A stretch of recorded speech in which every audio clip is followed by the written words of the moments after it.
Break के बाद आपका स्वागत है। मैं हूं आपके साथ दीपक भदौरिया। 24 का चौधरी पे लगातार हम हर एक अपडेट आप तक पहुंचा रहे हैं। इस वक्त जो चुनाव है उसके नतीजे हैं वो ऐसे मोड़ पर आके खड़े हुए हैं जहां पर अभी और दिलचस्प होते जा रहे हैं। हमारे साथ बने हुए हैं editor in chief Amit ji. Amit sir, जिस तरह से देखा जाए कि अब जो 292 233 का जो आंकड़ा बैठ रहा है, अगर यही हिसाब देखें तो इसी पर अगर कांग्रेस रहती है तो ज्यादा सीटें, तकरीबन 40, 45, 51 सीटों की जरूरत पड़ेगी उन्हें सरकार बनाने की। और जोड़ तोड़ की राजनीति भी शुरू हो गई है। शरद यादव के घर पर मीटिंग चल रही है, ममता बनर्जी से भी मीटिंग चल रही है, चंद्रबाबू नायडू से बात हो रही है, जदयू से भी संपर्क करने की कोशिश की जा रही है।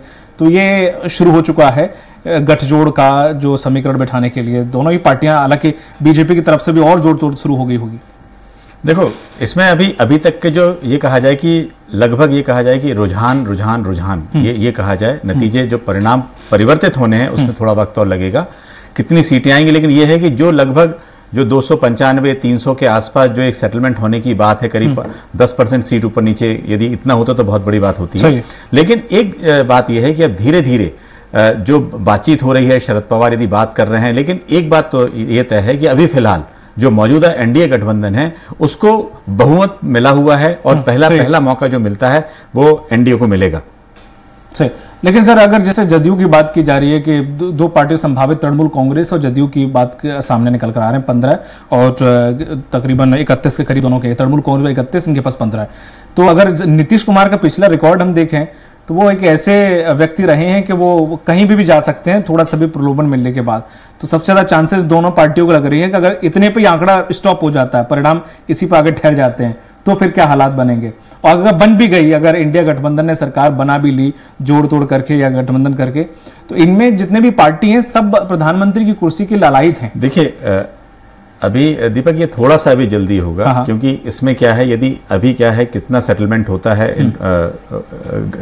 जो अभी सीटों को लेकर, और जो बातचीत है दोनों पार्टियां लगातार, क्योंकि बीजेपी 10 साल से सत्ता में है और इसके बाद उनके अपने जो गठबंधन है उनकी एक मजबूती, ये सब भी देखने वाली बात है। और उनके हिसाब से मैं बार बार ये कह रहा हूं कि अभी एनडीए, चूंकि बीजेपी एक करीब 242 का आंकड़ा है और कहते हैं कि जो बीजेपी के अभी नेताओं से बात हो रही थी कि वो करीब 272 के मैजिक फिगर तक पहुंचने का वो अभी जिस तरह से दावे कर रहे हैं। लेकिन लगता यह है कि यदि 250-55 तक भी बीजेपी का सेटलमेंट होता है तो ये देखने में आएगा कि पहली जो प्राथमिकता है वो एनडीए, चूंकि सबसे लार्जेस्ट पार्टी रहेगी और उसके साथ जो गठबंधन रहेगा, और उसको प्रूव करना एक बहुत लंबी प्रक्रिया, इंडी गठबंधन के लिए बहुत लंबी प्रक्रिया है, बहुत लंबी प्रक्रिया से गुजरना होगा यदि कुछ ऐसा होता है तो।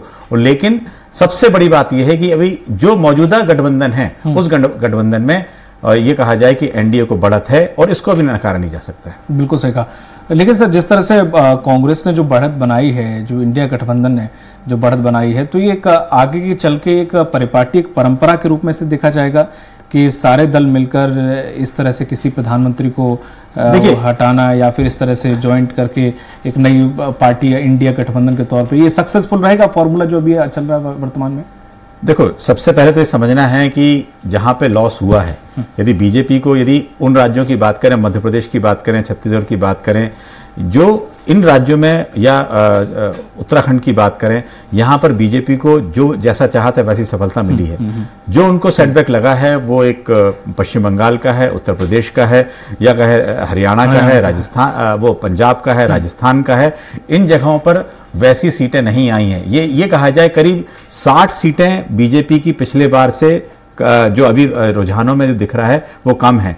लेकिन इस सब के बाद भी बार बार मैं इस बात को कह रहा हूं कि अभी एक घंटे, 2 घंटे और समझ लीजिए, 2 घंटे बाद एक वो सेटलमेंट होगा जहां पर यह माना जाएगा कि बस अब सिर्फ 4-5 सीट ऊपर नीचे हो सकता है। लेकिन अभी मौका ये है, करीब 10-12 सीट का भी ऊपर नीचे यदि होता है तो एक अलग स्थिति दिखाई देगी। इसलिए बहुत जल्दबाजी होगा किसी भी तरह का कमेंट करने के लिए। ये बात जरूर है कि जोड़ तोड़ ऐसी चीज है, राजनीति में कोई किसी का दोस्त नहीं होता है और कोई परमानेंट दुश्मन भी नहीं होता है। इस जो लगातार हम लोग भी सुनते हैं, लगातार लंबे समय से देखते आए हैं कि जो कभी एनडीए में थे, पहले कभी थे, वो आज इंडी गठबंधन में है, जो कभी यहां थे वहां, ये लगातार इस तरह की परंपराएं पहले से भी चलती आई हैं। तो एक बात एक बात तो यह है कि अभी जो सामने दिख रहा है, जो रुझान सामने दिख रहा है, उसमें सबसे बड़ा जो बस ये कह सकते हैं कि मोदी का जो एक मैजिक था, वो मैजिक इतना नहीं दिखा जो 400 पार का था या 370 बीजेपी की सीटें आनी थी, उसको लेकर कहीं ना कहीं एक सवाल जरूर उठता है। लेकिन बाकी उसके बाद भी आज अभी ये कहा जाए कि यदि सरकार की पहला दावा यदि पेश करेंगे तो ये जरूर है कि एनडीए गठबंधन नहीं करेगा। बिल्कुल, लेकिन ऐसा जिस तरह से कांग्रेस ने बढ़त ली है पूरे देश में, मध्य प्रदेश को छोड़ देते हैं, तो इसको किस तरह से लेंगे? इंडिया गठबंधन की ताकत, राहुल की सक्रियता, या राहुल प्रियंका का जादू चला, या जो मुद्दे जो उन्होंने उठाए उन्होंने जनता ने उस पर विश्वास किया, या फिर जो महिला न्याय की जो उन्होंने गारंटी दी कि 1 लाख रुपए सालाना, या उस पर जनता ने भरोसा किया? क्या वजह है कि इतने अच्छे परिणाम कांग्रेस के लिए देखने को मिले, स्पेशली उत्तर प्रदेश में?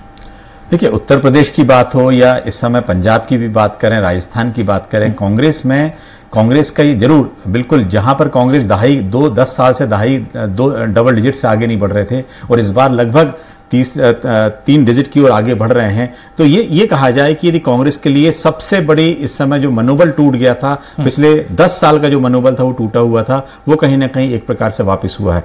और दूसरी बात यह है, यदि राहुल गांधी की उन पदयात्राओं की बात की जाए, प्रियंका गांधी की रैली की बात की जाए, तो उनने अपने उन मुद्दों को रखने में ये बिल्कुल सफल रहे हैं, ये बिल्कुल माना जाएगा, क्योंकि जो सफलता सामने हम देख रहे हैं कि चाहे संविधान का मुद्दा हो, बेरोजगारी का मुद्दा हो, या दूसरे, उनने उन मुद्दों को आगे बढ़ाया, उन मुद्दों पर उनने बातचीत की, या जो महिलाओं को 1 लाख रुपए साल देने की बात की, कहीं ना कहीं वो क्लिक किया है। और तभी उसकी नजर से देखा जाए तो कम से कम कांग्रेस इंडी गठबंधन में सबसे एक महत्वपूर्ण, सबसे ज्यादा सीटों के साथ वहां पर है। तो ये बात बिल्कुल सही है कि उनका मैजिक तो नहीं कहेंगे, लेकिन एक प्रकार से जो रिवाइवल है, रिवाइवल कांग्रेस का हो रहा है। बिल्कुल, जो देश में एक तरीके से वेंटिलेटर पर थी कांग्रेस, जाहिर है उसको बहुत ज्यादा ऑक्सीजन देने का काम कहीं ना कहीं इस इलेक्शन ने किया है।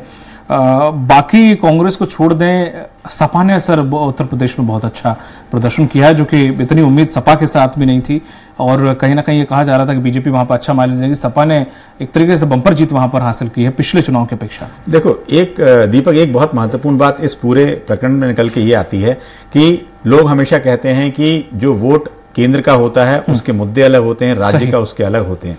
हमेशा इस तरह की हम लोग बात भी करते रहे हैं। और उत्तर प्रदेश में देखा जाए, उत्तर प्रदेश में इसको 100% योगी की नाकामी भी नहीं कह सकते हैं। क्यों? क्योंकि जो मुद्दे हैं जो केंद्र आधारित हैं। ये ठीक है, यदि मंदिर दिया है, 370 अलग हुई है, लेकिन बाकी के जो मुद्दे हैं उन मुद्दों पे कितने खरे उतरे हैं, इसका ये भी एक जो 10 साल की जो बीजेपी सरकार थी, इसके लिए भी एक ये चिंता का विषय हो सकता है, क्योंकि सबसे ज्यादा काम भी उनका दावा किया था कि उत्तर प्रदेश में काम हुआ है, चाहे वो उज्ज्वला का हो, चाहे वो जो गरीबों के लिए घर की बात हो, या दूसरे जितने भी स्कीम्स हैं, मोदी की स्कीम्स थी, वो वहां पर उन्होंने दावा किया था कि सबसे ज्यादा हुआ। लेकिन यदि उसके बाद अखिलेश यादव ने कहीं अपनी एक जगह बनाने की कोशिश की है, और खास तौर से केंद्र की यदि उस 32 से 34 सीटों पे जिस तरह से अपनी आगे बढ़त के साथ वो हैं, तो लगता है कहीं ना कहीं उनकी जो जोड़ी जो पहले उन्होंने राहुल गांधी के साथ की थी, वो उस समय नहीं चली इतनी। लेकिन इस बार ये कहा जाएगा उत्तर प्रदेश में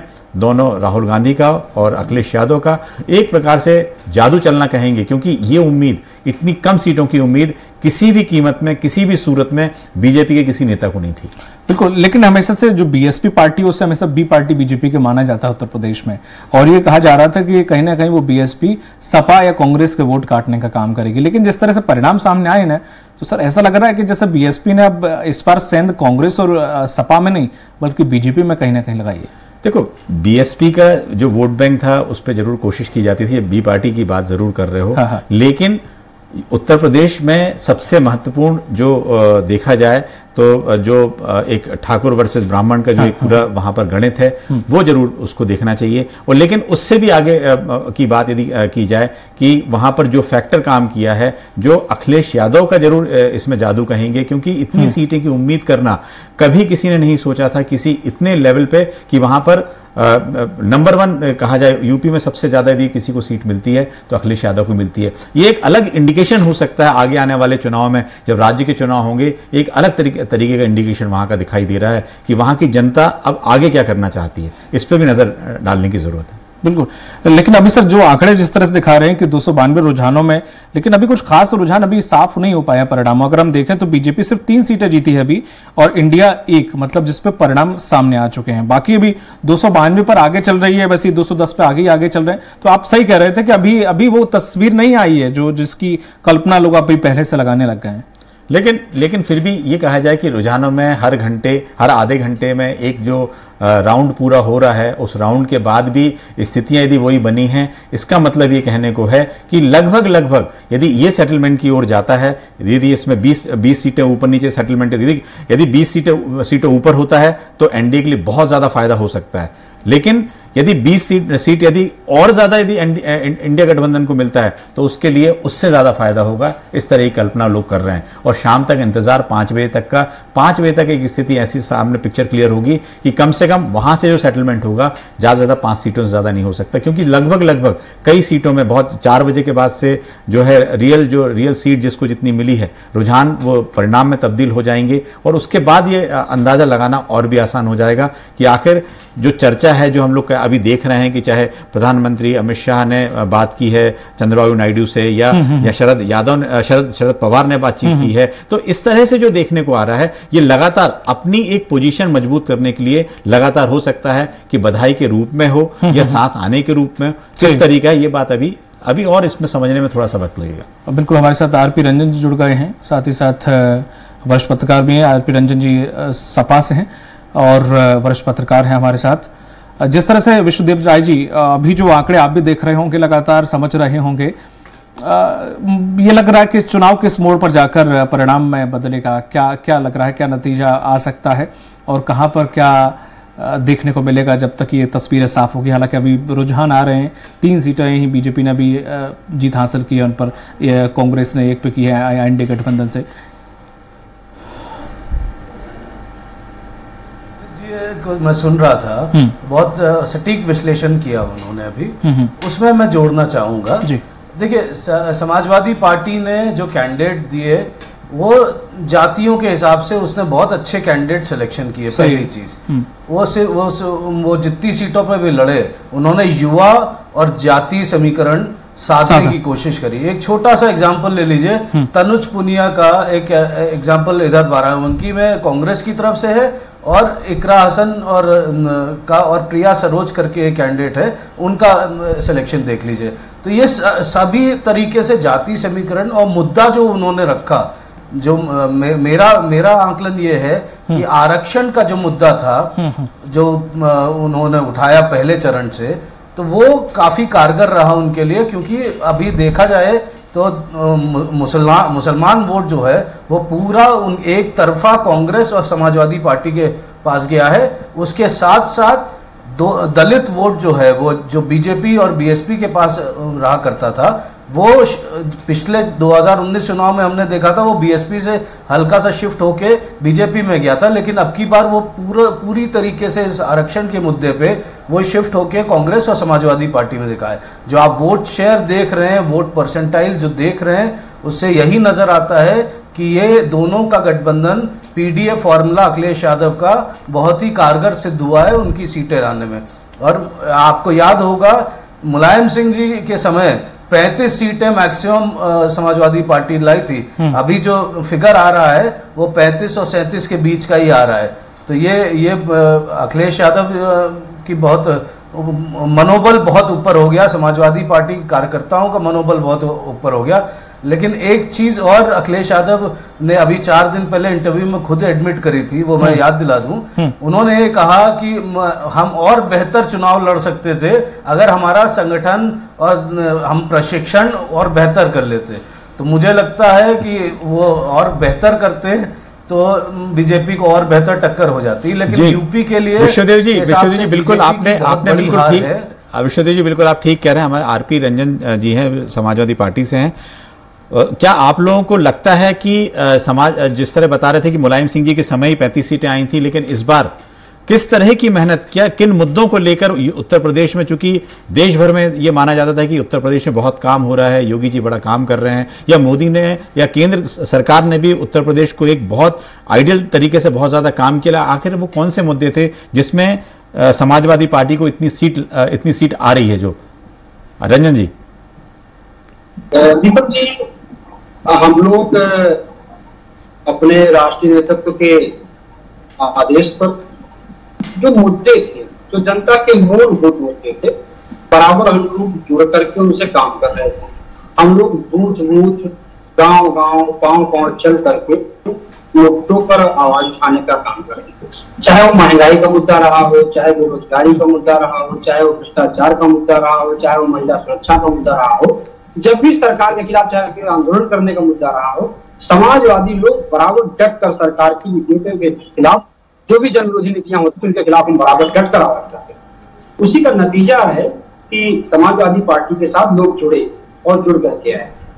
2022 के विधानसभा चुनाव में भी सरकारें बनना अलग बात, सरकार हमारी 22 में नहीं बन पाई दीपक जी, लेकिन आप देखें कि 10 से 12% जो वोट पर हमारा वोट परसेंट इंक्रीज हुआ था, 10 से 12% हमारा वोट एक साथ इंक्रीज हुआ। किसी राजनीतिक दल का वोट बैंक इतना 10% वोट बैंक एक साथ नहीं इंक्रीज होता।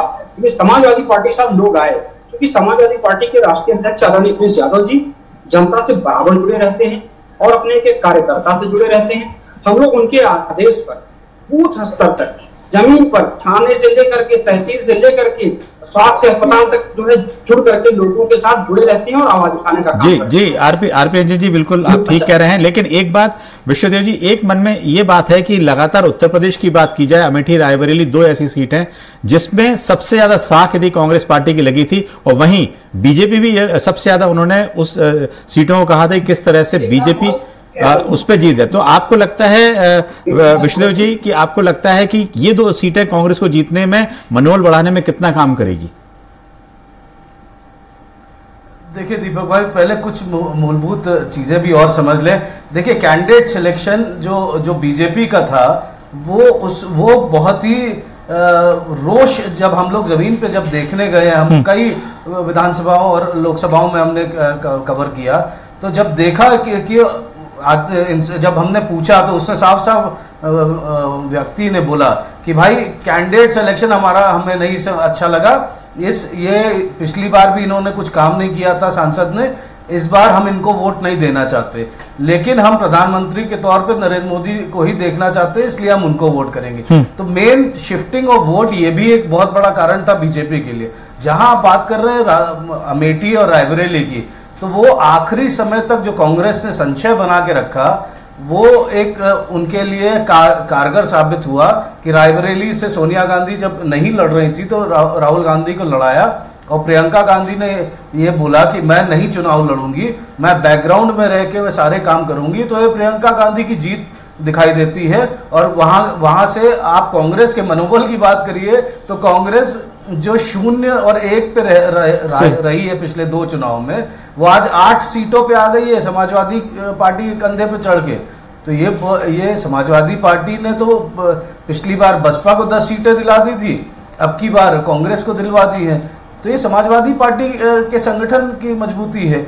और बेहतर और काम करें अगर तो 27 में और बेहतर रिजल्ट आ सकता है, लेकिन कांग्रेस और समाजवादी पार्टी का मनोबल उनके कार्यकर्ताओं का बिल्कुल बढ़ा हुआ होगा।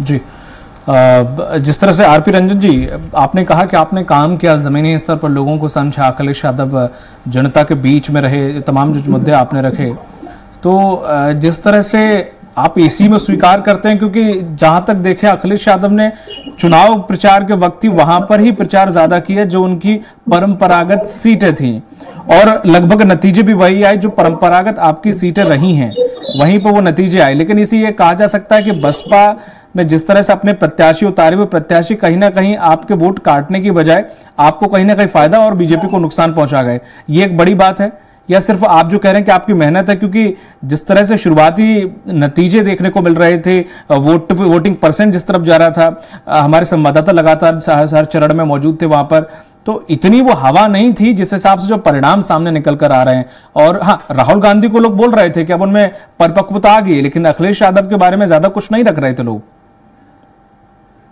दीपक जी, जहां तक मेरा मानना है, मैं राजनीति में कभी भी एक गढ़ और परंपरा इसको मैं थोड़ा सा कम विश्वास करता हूँ, क्योंकि जनता जो है ना, तो जनता जनार्दन होती है, देवतुल्य मतदाता जो है वो सदैव, जैसे हम आपको बताएं, हमें इसमें कहने में कोई बुराई नहीं, कई ऐसी सीटें हैं। आरपी रंजन जी, मैं आपके पास लौटूंगा, मनोज तिवारी कुछ कह रहे हैं, उनको सुन लेता हूं।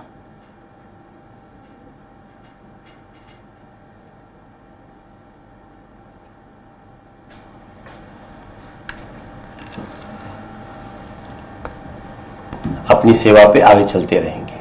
लेकिन मनोज, ऐसे राज्यों में जो लग रहा है, क्या वजह मानते हैं आप, कहीं पर चूक रह गई? देखिए, अभी तो काउंटिंग चल रही है, इसलिए मैं कोई फाइनल वर्जन तो नहीं दे सकता, लेकिन जो भी होगा, एनडीए की सरकार तो बन रही है, मगर इसमें जहां जहां जैसा आएगा हम उसकी समीक्षा करेंगे, उसके अनुसार आगे बढ़ेंगे। एक जो चंद्रबाबू नायडू दोनों लोगों से संपर्क साध रहे हैं, दोनों एनडीए के घटक दल हैं, तो कहीं मुश्किल नहीं आएगी अगर थोड़ी भी कमी रह गई तो?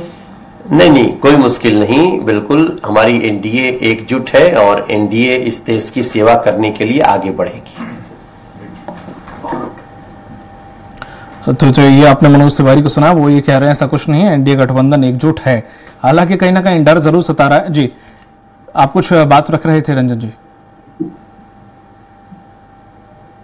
दीपक जी, जो मैं कह रहा था कि हम गवाह परंपरा की, तो हम लोग अपनी मेहनत को, बहुत कभी कभी होता है कि बहुत बड़े बड़े नेता अपने क्षेत्र में हार जाते हैं, तो जनता सब कुछ देखती, जनता देखती कब आप जनता के साथ खड़े हैं, किन मुद्दों के साथ खड़े हैं, उस किस सुख दुख में आप खड़े हैं नहीं खड़े। जैसे बात करें, आप देखिए अयोध्या की हम बात करें, हमने तो हमेशा सवाल उठाए कि क्या अयोध्या में मंदिर बनाने के बाद, भाई मंदिर बने सबकी आस्था है हम लोग करें, लेकिन क्या वहां के लोगों को रोजगार नहीं चाहिए? जब रोजगार में बात करो तो भारतीय जनता पार्टी भागती थी, कहती थी मंदिर बना दिया भाई, लेकिन मंदिर बना अच्छी बात है, मंदिर बने, सबको दर्शन पूजन करें, लेकिन क्या वहां के लोगों को रोजगार नहीं चाहिए, कि वहां के लोगों को रोटी नहीं चाहिए, कि वहां के लोगों को रोजी नहीं चाहिए? तो हम लोग सदैव उसकी बात करते रहे, महंगाई की बात करते रहे, बेरोजगारी की बात करते रहे।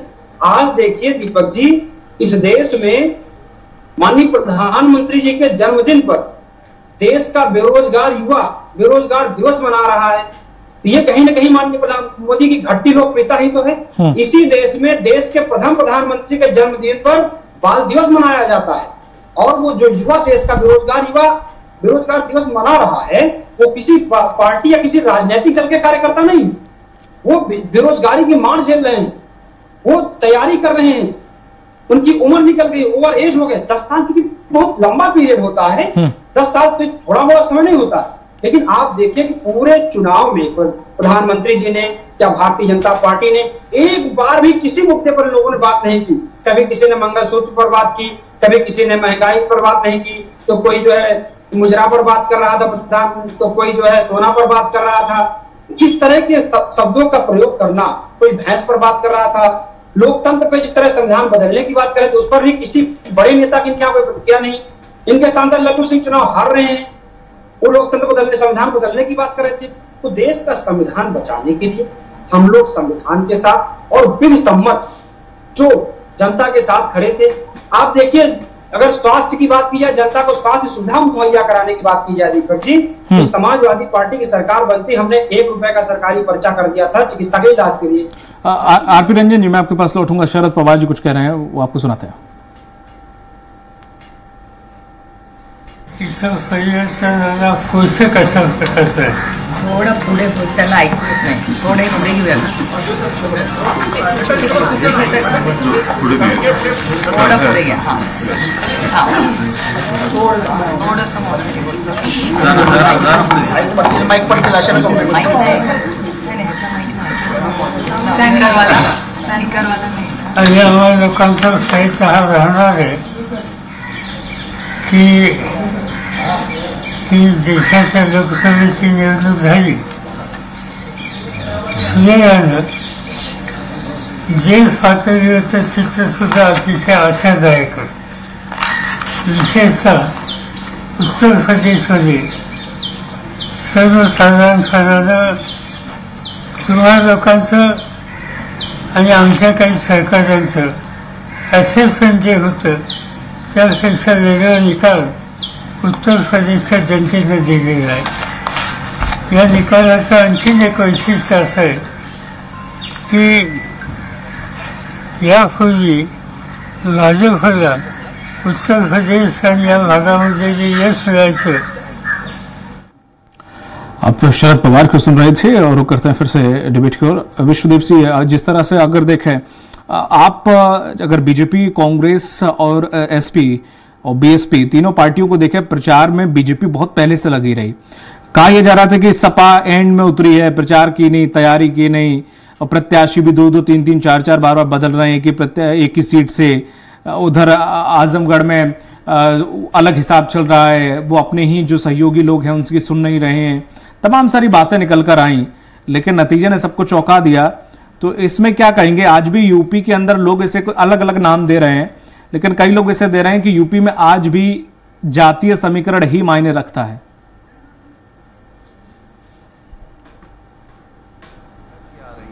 यही चीज जाति समीकरण का जो माहौल है, बीजेपी ने जब प्रधानमंत्री ने एक नारा दिया संसद से 400 पार. विश्वदेव जी, मैं आपके पास लौटूंगा. छत्तीसगढ़ से अभी इससे भी आगे जाकर और भारतीय जनता पार्टी के प्रत्याशी विजय को प्राप्त होंगे और एनडीए की सरकार निश्चित रूप से बनेगी. एग्जिट पोल जो है नरेंद्र मोदी ने करवाया था, जिसके बाद एग्जिट पोल जो है फेल नजर आ रहा है. अरे आप इन लोग की बातों पर विश्वास करते हैं, लेकिन कभी ईवीएम पर, कभी चुनाव आयोग पर, कभी संवैधानिक संस्थाओं पर ठिकरा फोड़ के ये यहाँ तक पहुंचे हैं. अब बात करें ईवीएम खराब था. छत्तीसगढ़ भाजपा के यशस्वी प्रदेश.